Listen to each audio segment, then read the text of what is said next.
I earned my degree online at Arizona State University. I chose to get my degree at ASU because I knew that I'd get a quality education, they were recognized for excellence, and that I would be prepared for the workforce upon graduating. To be associated with ASU, both as a student and alum, it makes me extremely proud, and having experienced the program, I know now that I'm set up for success. Learn more at asuonline.asu.edu. Allison, I come before you today with a very, very solemn question. Oh, I'm ready. So as you know, we watched the Molly movie for today's episode, and I guess just in light of recent events, I would just love to hear from you using only a song title by one Ms. Comrade Spears. What is your review of this movie? Well, in light of another cinematic masterpiece, been thinking about Crossroads. I think we're seeing someone who is not a girl and not yet a woman, as you might say. Interesting. Yes, I do use that phrase inappropriately and probably far too much in everyday life. I was going to actually say toxic. Yeah, I mean, there's some airplane action in this film, and ooh. Okay, let's get into it.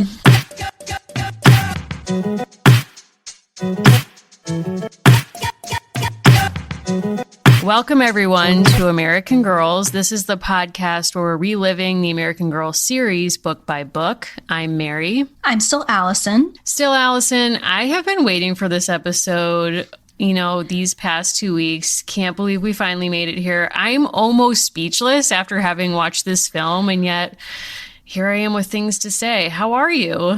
I think there's been a 2-year lead up to us watching this film. You got me the DVD of this actually years ago. I've been saving it, cherishing it.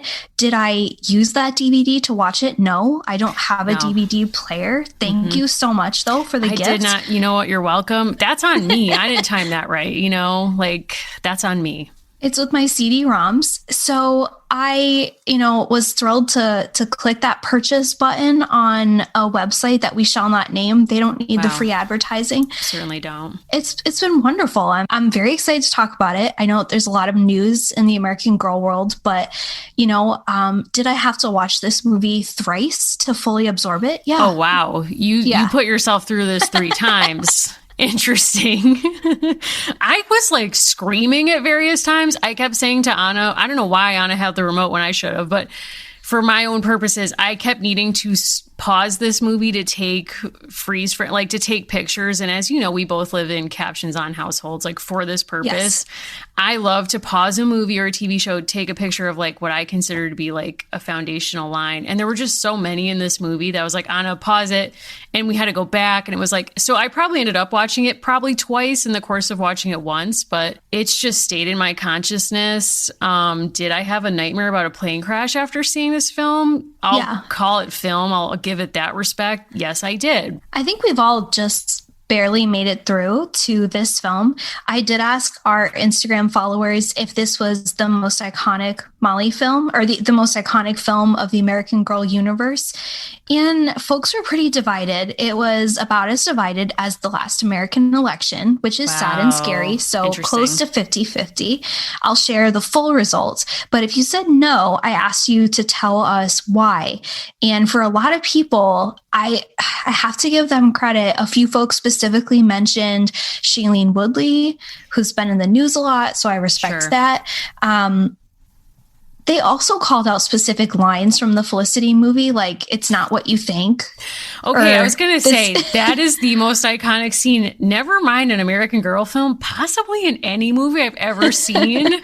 This isn't what you think. And the believability with which Shailene Woodley, as a young actor playing a character in both, and knowing in her mind that probably Shailene and Felicity, neither one of them understands what they mean by it's not what you think. And she still goes 110 for it. It's give her a retrospective Oscar. Just do it. Yeah. I mean, the breakout stars that came out of the Samantha universe, Uncle Guard, who really has had a revival on TikTok. I get it. But I also think people who just want to make us happy and gave us a vote of yes. You know what? I would have voted. I can't say it's the best one, but Molly Ringwald holds a very special place in my cultural imagination. So I give her like a wide berth. Like she can do, I don't want to say she can do no wrong, but she did do this film. She is not wrong in it. No. And unfortunately doesn't give her as much to do, like we'll get into this, as probably we would have liked. But I don't know, Allison, this movie took me to a place, like, I don't know. I was staring into space. I had to stop. And, you know, it was a lot. It was a lot. So it was set in Jefferson, Illinois, as are the books, but I think it really existed in a different time sphere universe. I do appreciate the heavy hitters that they've pulled in for the maternal figures in all of these films. Like the stakes go up every single time. You know, we've gone from, our last film was Mia Farrow. Previously, we had Marcia Gay Harden. A few people did respond to our poll and just said, Marcia. And I said, I respect that. I take that as a proper answer to this inquiry. Yeah. I mean, yeah, it's like, do not make me choose between the moms in these films. Like, I can't and will not do it. I just won't. Like, they're the big, you just picture Pleasant in her office, and she's like, they come in, they're like, we want to do the Molly movie. Like, what's our budget? Like, cast, what are we thinking? Like, dream cast. They pull out like the biggest child stars in the world at that moment, and Pleasant's like, no, you get one name, and it will be the mom. Yeah, this cast is big. It has, you know, quite the range. I will say once again, for an American Girl film, a lot of Canadian stars, which we'll talk about in depth, sure. I presume. Before we do that, so we've had some questions and there's a lot of conversation online about other kinds of parental figures, which is some folks from the Kira books. Yes, that's right. So we actually were interviewed by Yahoo about this. Shout out to the writer who interviewed us, who's very sweet. And basically the premise of these books is that she goes to Australia to visit her two great aunts who are a gay couple, and they own their own possibly illegal wildlife refuge, ? I have not investigated that piece of it. But the fact that this is the first book in which we have overt or openly gay characters has caused quite a bit of controversy online. And so I guess like we just want to speak to that for a second, because so many of you have reached out to us and asked us to kind of talk about this on the show. Yeah, so there are some kind of different cultures, I think, in worlds of fandom. And I think a lot of people who listen to this, maybe they don't participate in some of those fandoms because they're not actively seeking out new accessories, or they're not part of kind of the shopping or the buy, sell, trade communities that exist around American Girl. Or they're not part of parent groups, or that's just, you know, not where they are in life. But there are a few very large organizations that have mobilized to push for a boycott. They have been very unsupportive, but I think there's also just been a lot of toxic and hateful discourse around this particular character. And a lot of it has come out in language that these aunts are not appropriate characters, right? That this fact about them is somehow inappropriate, or it's introducing sexuality too young, which, as we've talked about before, there are multiple characters in all of these books who go through very clear elements of the life cycle, right? We have people being born, we have people getting married, we have people entering into the household. If you think that Kirsten didn't hear things in that cabin, I can't help you. Oh my God, Allison. What? I'm being serious. Go there in my head. You're right, though. Yes, of course. But I think, you know, it's ahistorical to imagine that families had these very tidy boundaries that they didn't have around how adults relate to each other. But it's also this projection as if no romantic relationships are part of the stories at all. Or that we somehow, like, that there's a narrative of progress around our cultural morality. So that, in other words, like, you know, we've always been, or like there's almost like this trans-historical attachment to what certain people consider what morality should look like, what the family should look like, how people should behave around sex. So, for example, I know from reading Laurel Thatcher Ulrich that there were quite a few out-of-wedlock pregnancies in colonial America. And that came as a real surprise to certain people I was reading that book alongside, who just had always believed, I guess, in their minds, that especially in the past, even more people would not be having had sex before marriage, for example, that this kind of morality, this thing that they took as a given, had always existed. And in fact, like, we're living through a decline of morality in their mind. And of course, that is not true.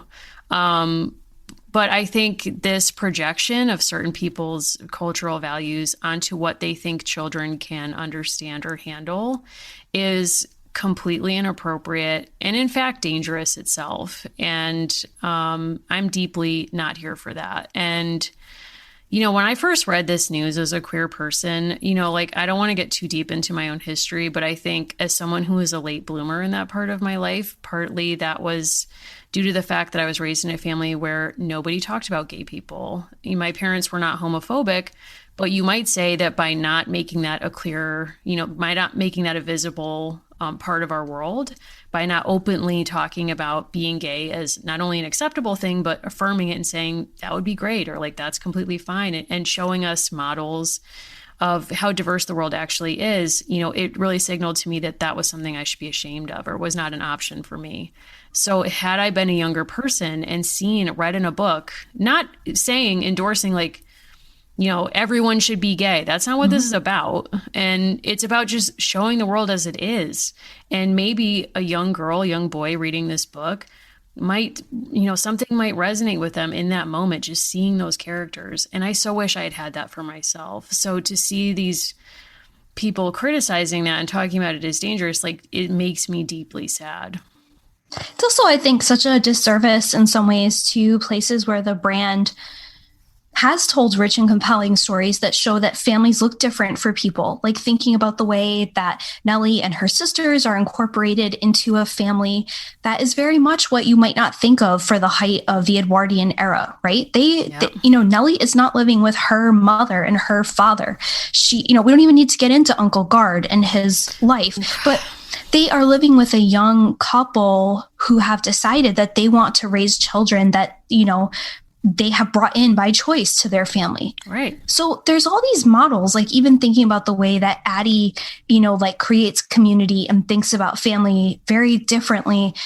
We have talked before that the parental situations vary quite a lot within these books. So I think to say this is suddenly a shocking development, it's really not. Really not at all. And I think the idea of chosen family is so important, especially now as grown women who have grown up reading books that so center friendship. It should come as no surprise that chosen family in the form of friends that we view as family, or, other kinds of relationships that might take the place of a nuclear family or be an important supplement to it, are important to talk about in these books and model. And we just had a really, really fun watch along where we watched A League of Their Own, which is one of my all-time favorite movies. And of course, I did cry multiple times, even though I've seen it many times.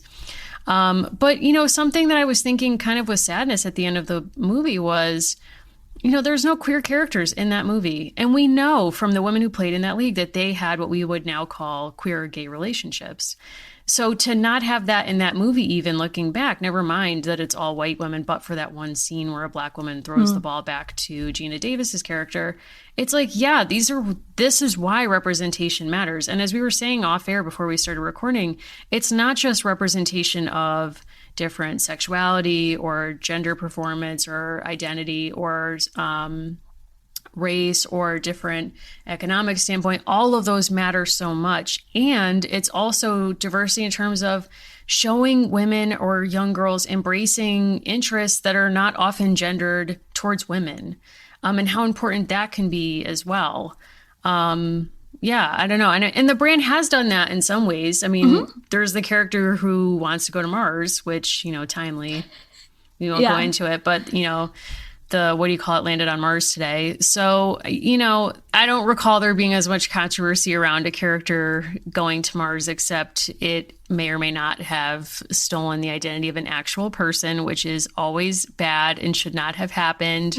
We will be following that. We're not going to report on that until we have more information. But, all to say, representation matters, and we are unequivocally excited about this development. And if anything, I want to push the brand further. I mean, why is it that to experience queer sexuality, this girl has to leave the United States? Sorry, can't we find that here? Yeah, and I'm looking forward to actually getting to read the whole series, because I think there are better questions to ask about these characters. Like, are they kind? Are they smart? Right. Are they cool? When you think of the Jiggy Nye element in this universe, it's there are plenty of cis and heterosexual people in this universe who are problems. So if these women are generous with their time, they seem to be, they run, a wildlife rehab. If they're someone who is a good influence in her life, it's like, that's a better question to ask when we've had, we've had people covering up murders in caves and animal cruelty cases. So I think this is a positive. So much. Oh my God. I mean, yeah, I think it's a positive. And also just to check yourself, conservative critics of this whole situation, you think this is the first queer character to appear in an American Girl property? I know. Please. Like, who's going to tell them? Who's going to tell them? Have you seen the Molly movie? My God. I will say also, like, a recent icon added to the IG world is lesbian Kirsten. She posts amazing content. Great stuff.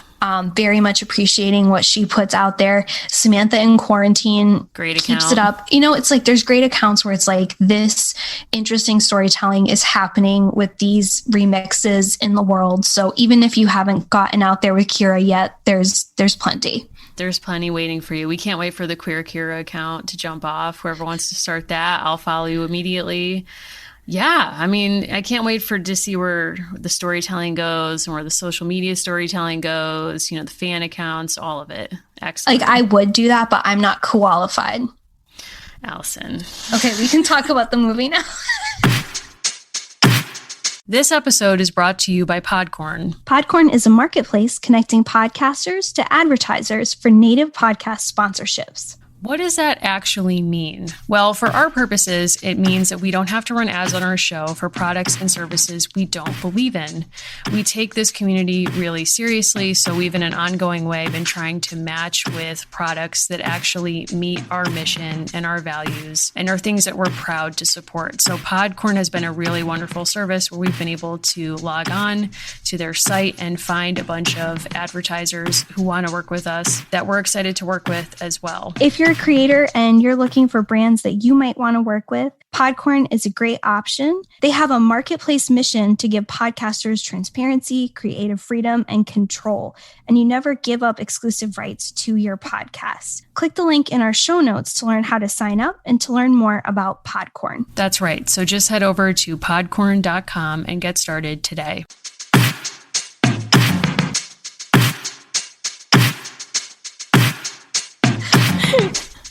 It's a koala. Did I tell you I saw koalas at the San Diego Zoo and they were like the cute, like literally they're almost like too cute where you're like, this can't be real, right? Like they're not really like that.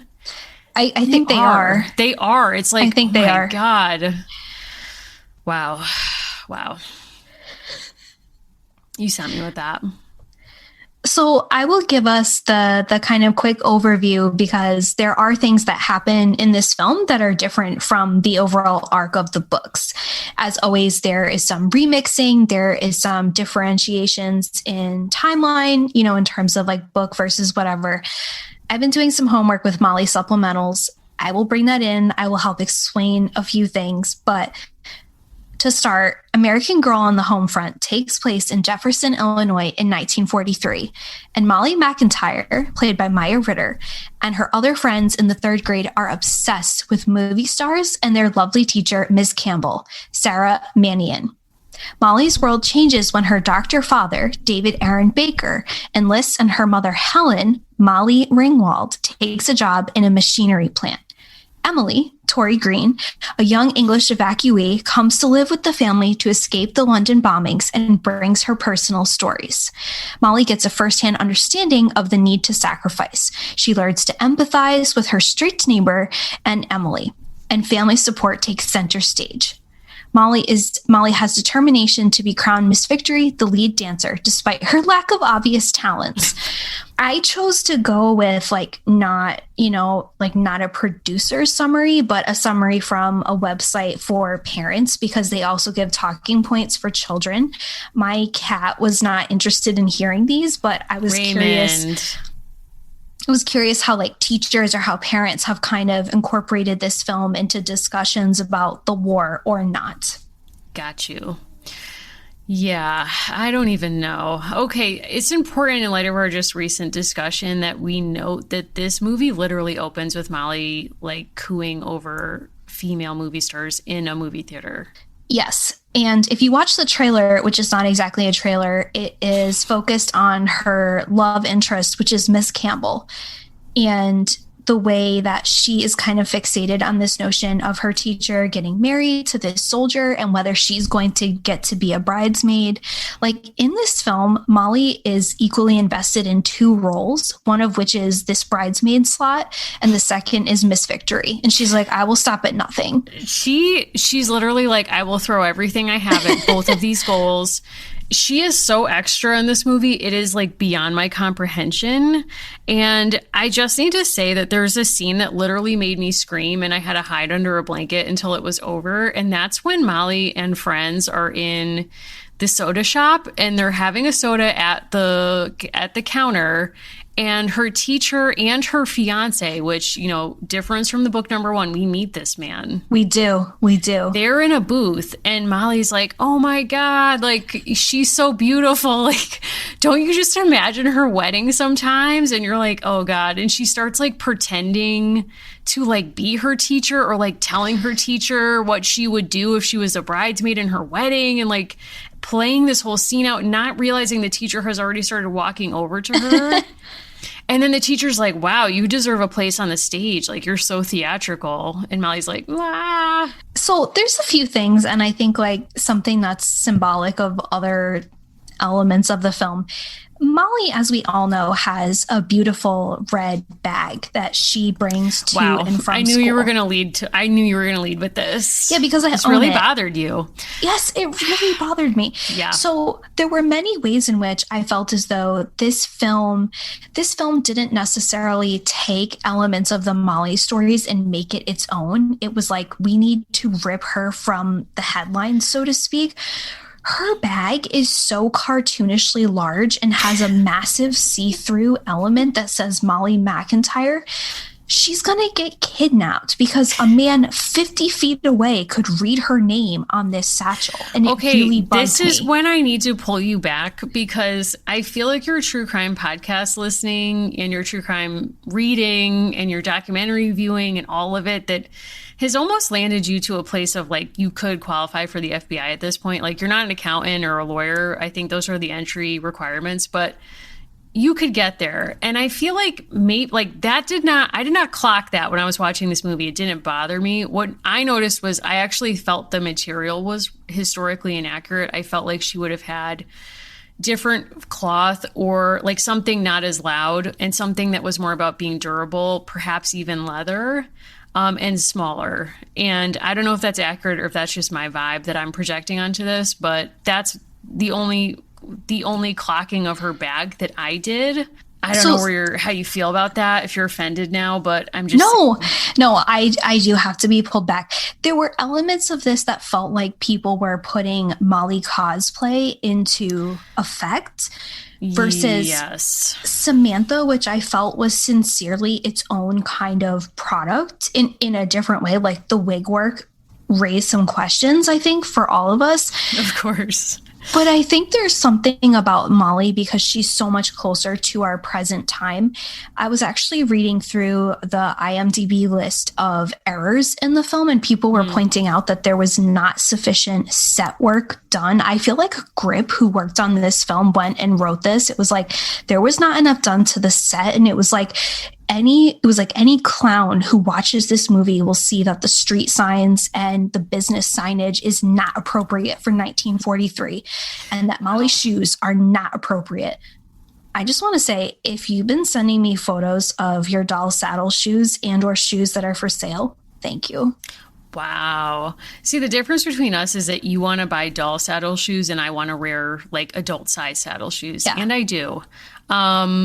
ModCloth makes really good pair, just throwing it out there. Anyway, I literally was like, was this filmed in Stars Hollow or like the same set as Gilmore Girls? Because when her dad takes her on a date, basically, and I don't know if that's like the appropriate way to put that, but he takes her out for a special day for her birthday.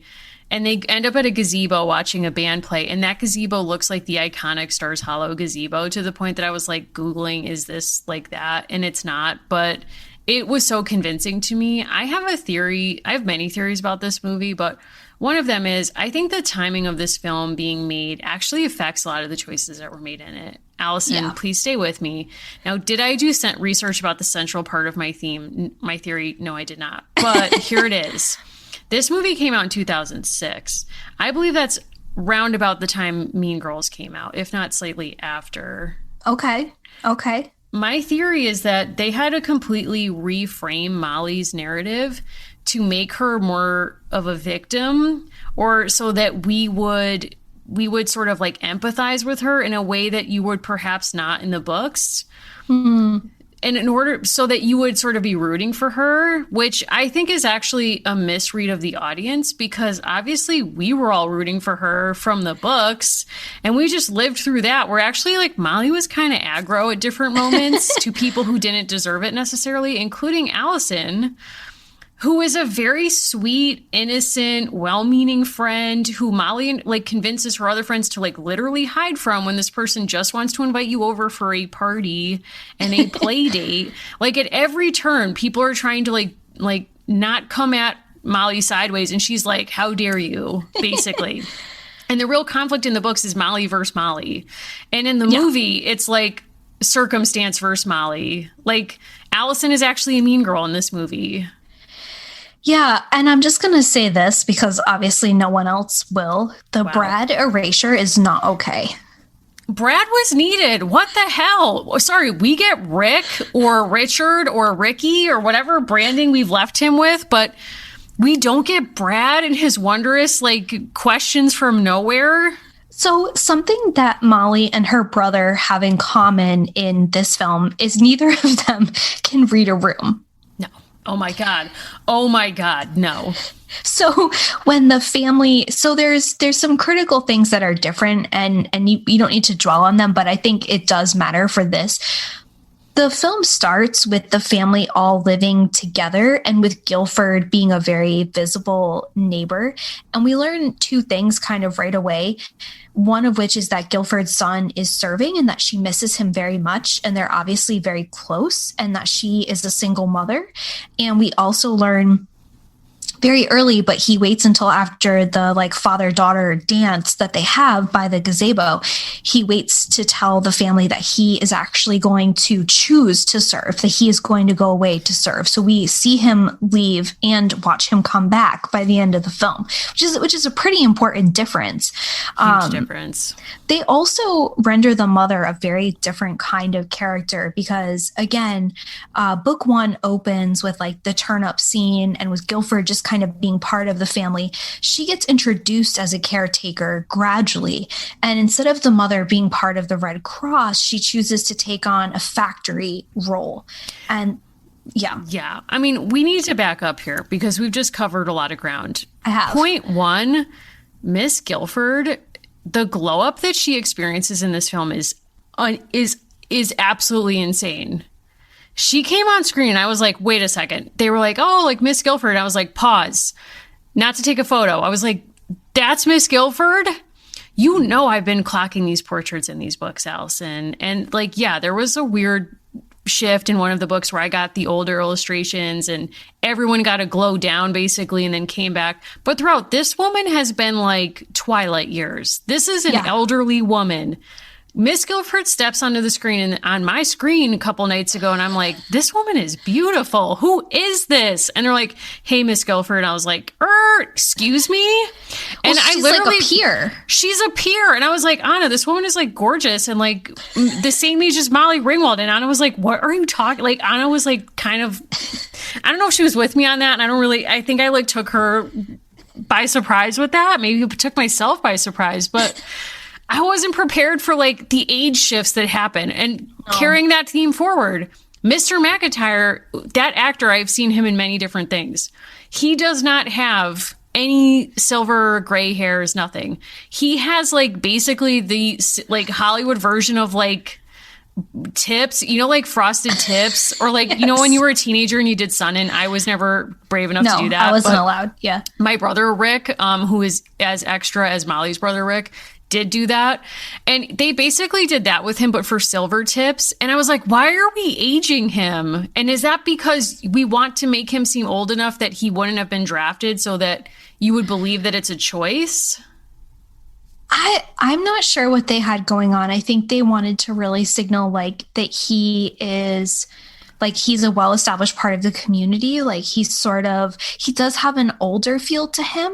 But why? Like he's a doctor. Like every doctor would have been like, if you were within that age range when you could be drafted, like he would have been one of the first to go. So why age him so that we then have to we're forced to watch him consciously choose it? Okay, but then how could Jill act 45? Oh my God. You're so immature. I was like, God, we're all immature compared to you. Jill has, I'm going to say, a pretty significant attitude problem. I'm going to call it an attitude problem. There's something charming about the way that Molly and her mother relate to each other over the course of the 6 books, and that there's that tension that builds with Jill where they're handling things differently. Not necessarily right, not necessarily wrong, but they handle the situation differently. And I think coming off our conversation of how smartly it was handled that Jill feels she had to grow up too fast, in the film, Jill's obnoxious demeanor of acting honestly like so fake mature that it belies what she's going for, because she's 14. I think the problem is they didn't actually develop her as a character. No. Which is sort of surprising because they got rid of Child Who Won't Be Named. So they already cut us down from 3 to 2. Or no, from 4 to 3. Wow, I really did erase him. I'll name you Brad. You, Brad. Listen. Let's not forget Brad. Like, that's please also never part forget of the aging of the parents. Yeah, that's a good point. Yes, it is.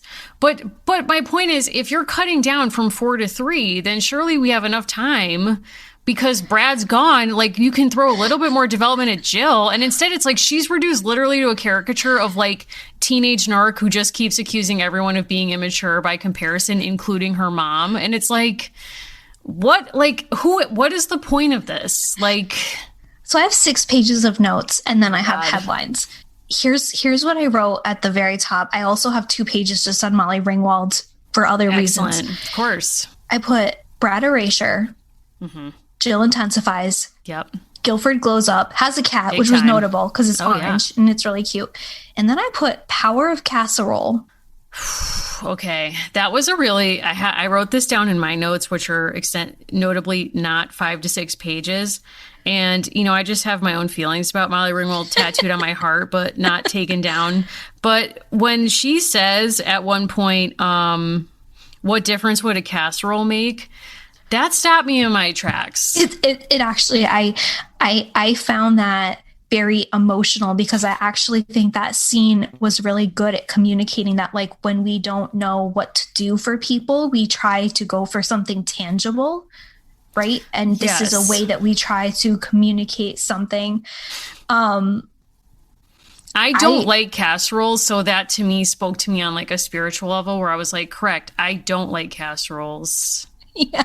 So that reached me. And I don't want to upset, Midwestern listeners who think I'm also from the Midwest, because I want to be cool like you and like be friends someday. But I don't like certain food to touch. So like casseroles in some situations are my worst nightmare. And I'll just leave it at that. It's not personal. I also loved when Jill turned to her siblings, who are children, as she is, also, and said, "You're such a child." Oh my God. Literally the only line she delivers in this movie are, "You're such a child. You're so immature." That's all I remember her saying. She also says, "If you were more mature, you'd understand." And then when they're all leaving and they're having this like tearful departure with the dad, which is where I felt the Brad erasure most acutely, she says, "Take care of yourself, Dad." And that irritated me, because I was like, she's gonna have issues because she's not actually taking the situation in, and she's trying to be too brave. We made a prediction for Jill's life in the 1950s last week. I'm taking it back. Wow. this Jill is going to be in a sanitarium by 1955. She spun pretty tight in 1945. So like, I don't even know where she's at in 1950. Like, I worry for her. I don't know what's going to happen. Cut to Molly, who's both in love with her teacher and obsessed with gender policing, saying to her own mother, "That's not a mom's job." Okay, Molly is out of control in this movie. But just to return for a moment to the scene when the dad departs, I found it was fascinating. They kind of did this like, we didn't start the fire approach to covering all of the Molly books in this 180-minute film, where they threw in as many plot lines as they could, both from things that are in the movie, in the books, and not. But it was fascinating to me that we got to like see the dad and sort of see his personality, which is only like, we only get through her memories in the book, right? Because he's already off. Yes. He's been serving for like 2 to 3 years at that point. So I really liked that like, basically you also see him undermine the mom's parenting, because in the beginning of the book, it's her birthday. It's Molly's birthday. And she's just come from the movies where she's like ogling starlets, but then also sees Princess Elizabeth and Princess Margaret. And she comes home and she's like, listen, had a brainstorm. I know what I want to do for my birthday. It's going to be a Princess Tea Party theme. Everyone's going to come. And Molly Ringwald's like, excuse me, like, we don't have the rations for that. Sorry. And she's like, wah, and like sulks up to her room, which like, I get it, relatable content. Then the dad comes up and he's like, what if you and me have a special day? Like, what if I take you out for a special day? And so it's basically like he just undermined the mom having to set like a practical boundary or like a harsh reality. Not to say the mom wouldn't have done something very nice for her birthday. I believe that she would. And then he takes her out for this day to like Stars Hollow and gives her a locket and whatever. But then we see him go off to work. What was fascinating to me in that scene was not only Jill like pretending that she'd been and was like advising the dad, like, it'll be okay. Like, don't worry about it. But then when he leaves, he doesn't kiss Molly Ringwald. No. He's basically like, see you around the office, like, bye. And it's like, I'm sorry, you're going off to war. Like, we don't know if you're going to die. And you're like, you know what? I could kiss my wife. Not feeling it.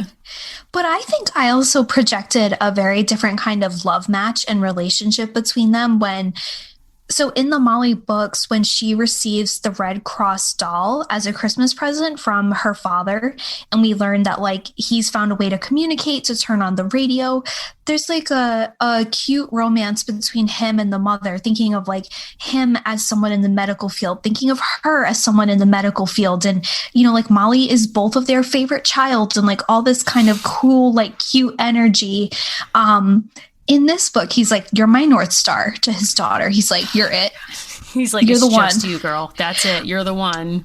But that's also mirrored. And this is where I think there's like I would like to sit with a professional to kind of go over the script from sort of like a psychoanalysis perspective. Yep. That is very much mirrored in the way that it's like Guilford has a crush on her son. Like, I think there's nothing wrong with being like very proud of your children, of course. They make it weird. Like they make it as if she's obsessed with him to a degree that's inappropriate, when it's like she kind of just seems like she's proud of her son, who is clearly one of the smartest people in the community and now has to serve in a war.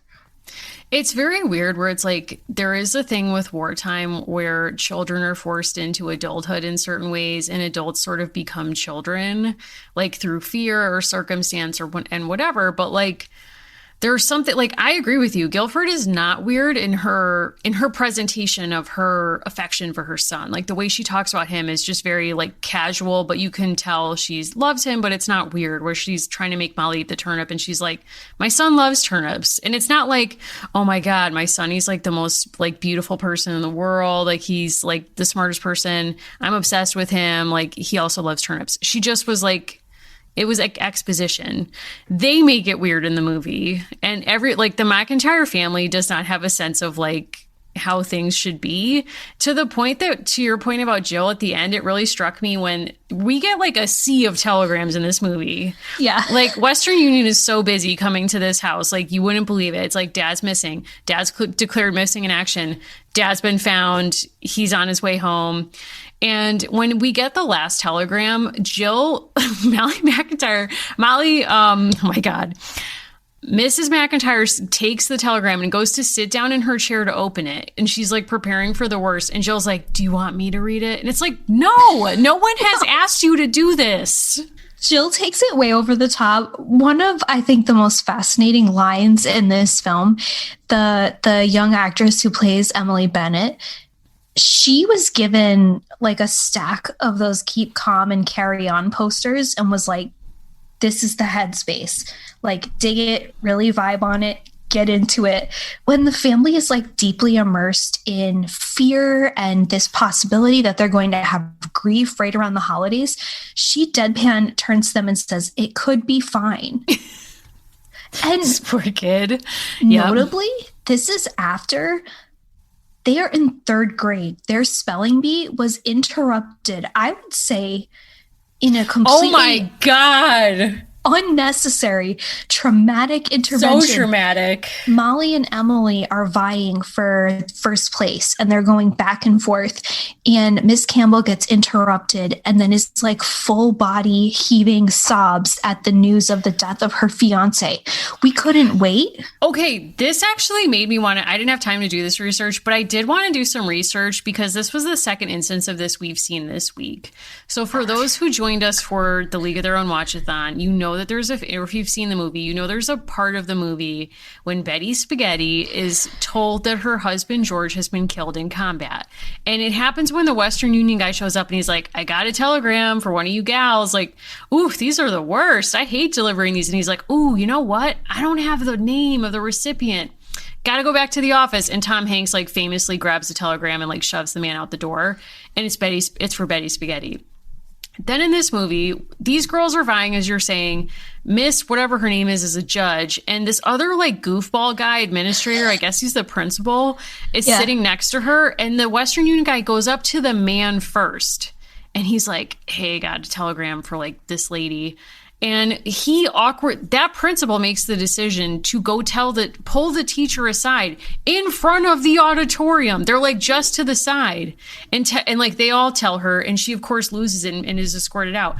Like, where were there actually etiquette guides for telegram delivery persons? I don't want to say man, but like persons delivering war-related telegrams, because it seems like there's a chronic lack of decorum around this. And I know that it serves narrative purposes in both, I guess, like character work, like it lets us see Tom Hanks be empathetic in A League of Their Own. I'm not really sure what purpose it served in this movie, except to like frustrate Molly that she didn't have a chance to spell mnemonic, which it appeared she did know how to spell.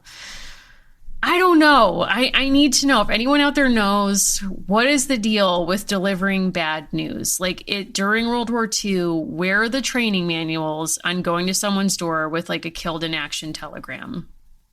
I think too about the distance between that and if you watch the HBO special about I'll Be Gone in the Dark, they reveal the fact that Patton Oswalt learned that his wife, who is the author of that book, that she had passed and their daughter was already at school.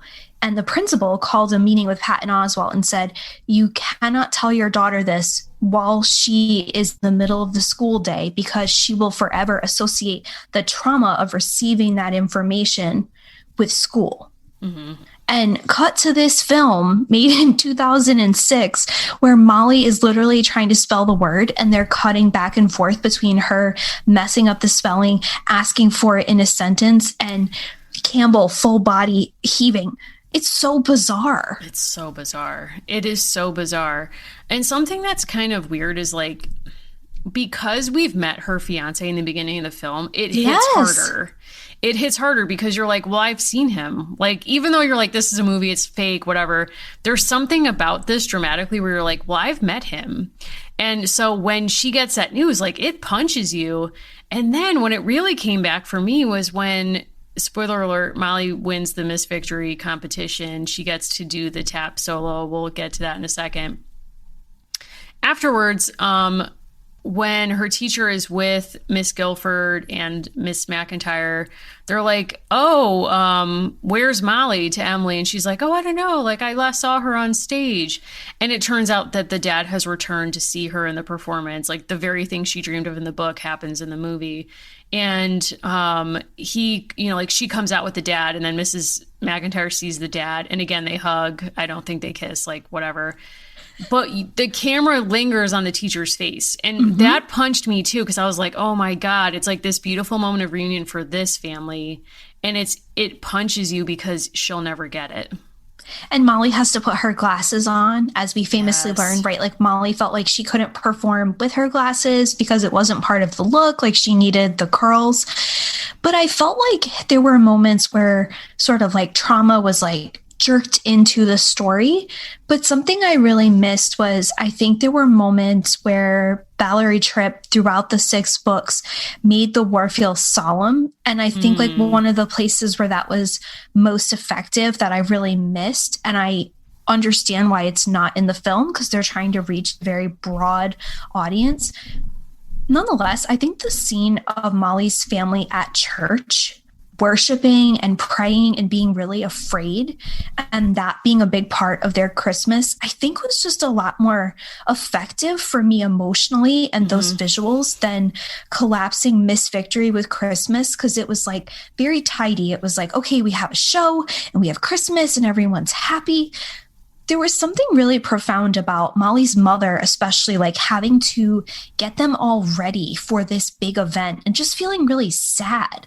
They did a great job in the film with the kids surprising their mother with a Christmas tree. And I really liked that. But there was something about that was so intimate in the books. Yeah. And I guess because of the streamlining of the narrative, it kind of felt like all we do is win. Like, if you're a McIntyre, all we do is win. Like, none of the disappointments that are in the books show up for them in the movie. So in other words, like, in the books, Molly isn't Miss Victory. She trains. She's naturally so talented at tap dancing that she gets to be Miss Victory, and she trains for it. And then, of course, as we know, she gets sick and can't do it. And, so she's living with that disappointment. And as readers, we're a bit disappointed because we don't actually get to see that moment of reunion when Dad comes home. And, and we also see for the people in her life, Valerie Tripp actually works in these moments of, what are going to be permanent challenges for people in their community. So when Grace's father is disabled by war, we don't see those kind of moments in this film or the actual hardships that they have to deal with. There's a brief moment in the film when Molly wants ice cream and the fountain jerk is like, no ice cream today, girls. Like, sometimes it's hard in war. And they're like, what? Like, no ice cream. Like, and he's like, it changes by the day. It's like, literally, that's the disappointment she faces. Because otherwise, like, her dad is home. She is Miss Victory. Her dad gets to see her be Miss Victory. Like, her mom is fine. Like, everyone in her family is okay. She is okay. And she gets everything that she wants. So the changes in the story for the film, like, you can sort of see why they cut for time. But also, it does seem like they've simplified the narrative, I think, to the detriment of the young girls who would watch this, who I think could sit with, darker feelings or sadder pieces of the story. So I think a lot of the plot points for this film, they obviously come from the books, and Valerie Tripp worked with a script editor, the same one who worked on a few of the other films. A surprising amount of this film and like specific things related to the plot come from one of the supplementals called Molly Takes Flight. Like, the whole thing about her being the North Star is modified from that story. And the central figure, so to speak, of that is we meet Molly's grandparents who live out on the remote farm. If you remember, they had tried to visit at Christmas, but they didn't have the right materials to fix their tire. So they go out and they visit, and Molly gets to actually go up in an airplane with her aunt, who is trying to be part of a women's sort of part of the Air Force. There's debate. I saw some of this as like the error of the film over how that was actually classified. But she wants to be part of something called the WASPs. And this supplemental book is really interesting because, so like one of the other supplementals that was very similar in terms of like how it later got developed is the one about Felicity's new sister, right? Like the birth of this new sister. This one gets very heavily drawn upon for the film, but basically half of the small book is activities you can do to think about space and aerospace and like a very detailed history of women who took flight during World War II.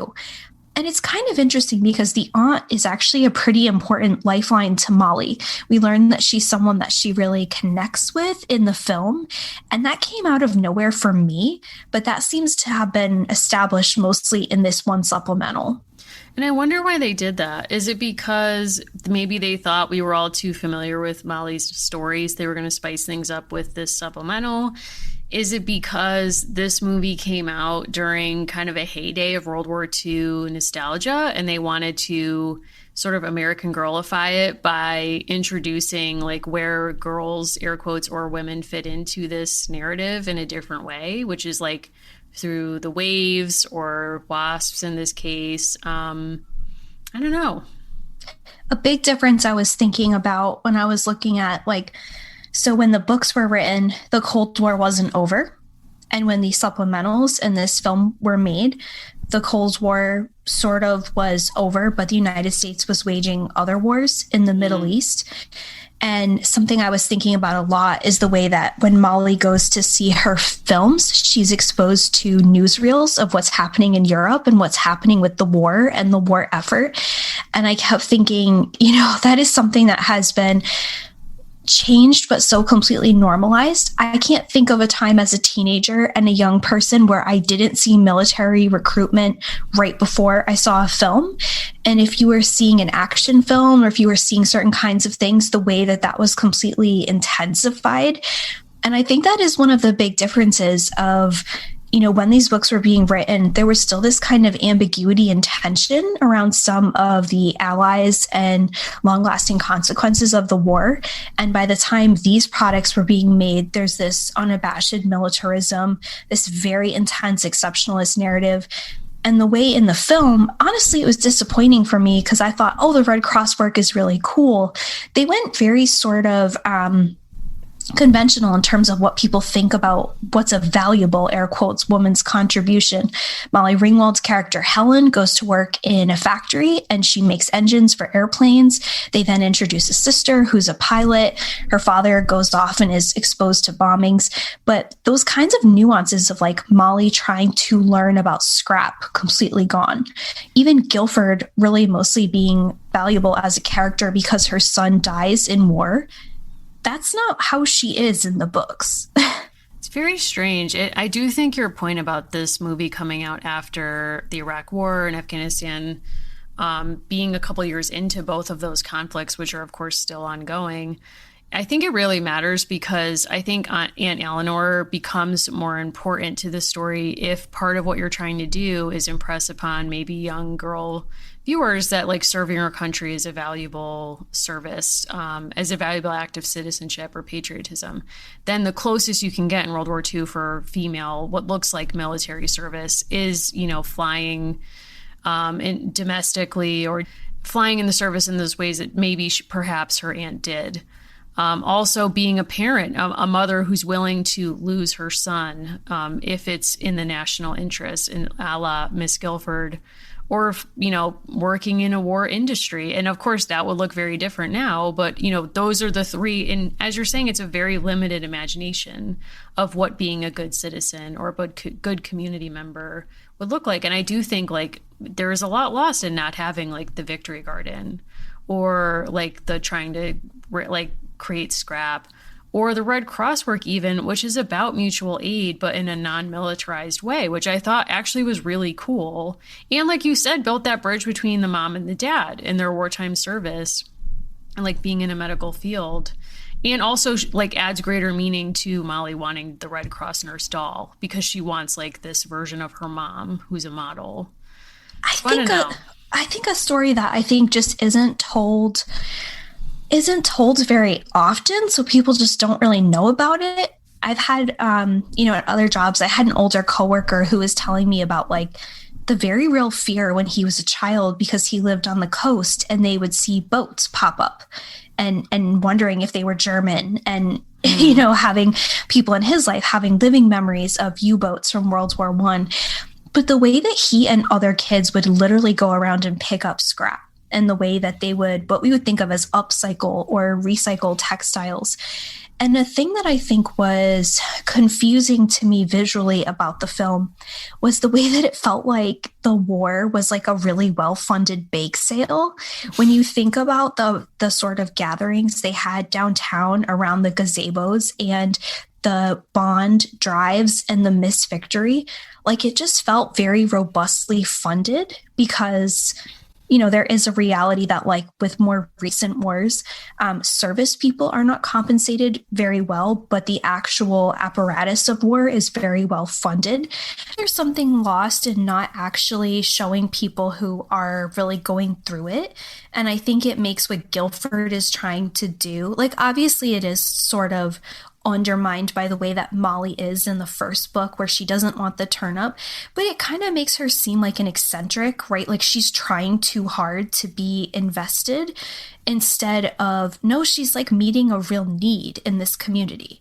Right? Like the women who seem to kind of maybe more in touch with reality about the stakes come across as a little bit grating in the film, like Jill and Guilford. And that's kind of an odd dynamic, I think. The film kind of wants to have it both ways. Like certain people who are actually dedicated to the war effort are like eccentrics. And the people who get dedicated at the same pace and in the same way as Molly are like totally normal and patriotic. So it is a weird like norm setting that happens in this movie. I don't know. Yeah. Odd. Can I tell you something about Molly? Please do. So she's listed as having a supporting role in this film. Molly Ringwald, of course. Teen queen. She has given interviews where she talks about how reading is her life. Like it's very important to her. Her children are also authors, which I think is very cool. That's cool. So I was like, I can't casually dip into this Molly without knowing a bit more. So I was reading a bit of her backstory and watched her episode of Who Do You Think You Are? And it was one of the more amazing, like quick celebrity 180s I've ever seen on that show, because she talks a lot about her parents and her close relationship with her father, who's Swedish. And she says, like we kind of, there's like been some talk that we might be descended from Swedish kings. She's like, it's hard to say, like, we're not really sure.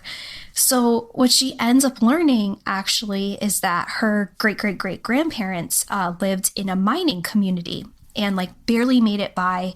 And one of the ancestors she had was twice widowed and, like, very much struggling, and somehow made it with her children to Nebraska and ended up becoming a very proud landowner, like this person who really accomplished a lot and was a female landowner at a time when that didn't really happen. But part of why I loved it is I was like, that's such also an American Girl kind of story, and a very Molly story. Like, yeah, we were probably descended from kings, when actually there's a cool story about women and work underlying it. Like this woman who makes it out. She lived in this widow's home, which was really hard for women to actually get out of once they were in there. And you kind of had to live on this very small allotment given by the coal mining company. And somehow this woman became a landowner. Do I think the American Girl movie is given as much space as it should in her Wikipedia article? No. Definitely not. I mean, we call the editors out there, just, do what you think needs to be done. So if you're looking for kind of an uplifting story, I would say Molly Ringwald's genealogy is kind of a haul. There's, stories about a widow's home, but it does kind of pick up, this woman does get to be a landowner, and she's very inspiring. You might want to watch a teenager like blow out candles on a birthday cake instead. I don't know. I think that's true. It's interesting that her great grandma or whatever her relationship was to this woman, maybe great grandma, but that she ends up in Nebraska or the Midwest, when then her descendant would become famous for playing like the not typical, but maybe ideal Midwestern teenager in the 1980s. So I mean, there's so many John Hughes moments with her that are iconic. And I think like seeing her kiss Jake Ryan across the dining room table at the end of Sweet 16 is iconic and worth revisiting, but also Pretty in Pink, which came out the very same year that Molly McIntyre did, 1986, also very much worth your time, and also in many ways a queer film, just like this one is. So, you decide. You let us know what you prefer. I'm also just gonna spell it out for you. It's Jill and her generation of parenting that gives us the Brat Pack. Wow. I'm not going to do math. I'm just making that leap. I feel like Jill could 100% forget somebody's birthday and be like, grow up. You know what I mean? Yes. Like her, for her, like late in life babies are teenagers in the 1980s. Yeah. Like her older sister has like accidentally takes Quaaludes because she has like period cramps on her wedding day and is like totally stoned out of her mind. And then like Jill is like trying to pick up those pieces, and Molly Ringwald's like, but it's my birthday. And she's like, grow up. Listen, the woman who plays Molly in this film is now a trainer in Canada. Wow. I don't think we can afford her, but I do respect that. Maybe we could look into it. I mean, I don't know, like she might be biting off way more than she can chew with us and our level of like commitment or lack thereof to physical fitness, but I don't know. We could try it. I'm just going to say, Molly Mix, we kind of rethink some of the scenes from the film.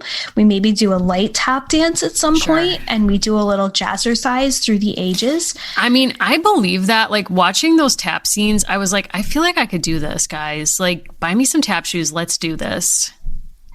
I mean, to be honest, part of the crux of this film is that Molly can't even really do it, but I believe in you. When you said jazzercise, you just made me have like a really PTSD flashback to high school. And where I went to school, the Spanish teacher was also the gym teacher, and she would make you do aerobics every gym class because that was like her specialty. And we had this like boy in our class who could speak Spanish, so she would talk to him in Spanish about us. And I was not a great student of Spanish, so I knew enough to know that she was talking about us, but I couldn't really follow it. And they would just sort of laugh at us, and we would all be trying to grapevine, and she would like literally throw things at you if you weren't doing it correctly.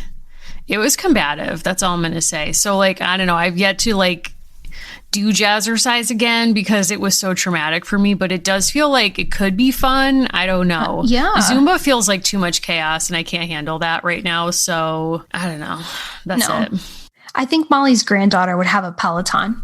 Oh yeah, no questions asked. And Molly, who like did not suffer, would be like, during the war, we couldn't even have bicycles. When like she knows full well that whole family, including Brad, who I have not forgotten. We'll never forget Brad. Brad, where are you, Brad? He's like, guess what? Guess who's the real lost generation? Brad's staying up all night with a typewriter and some whatever, writing a poem about America. Wow.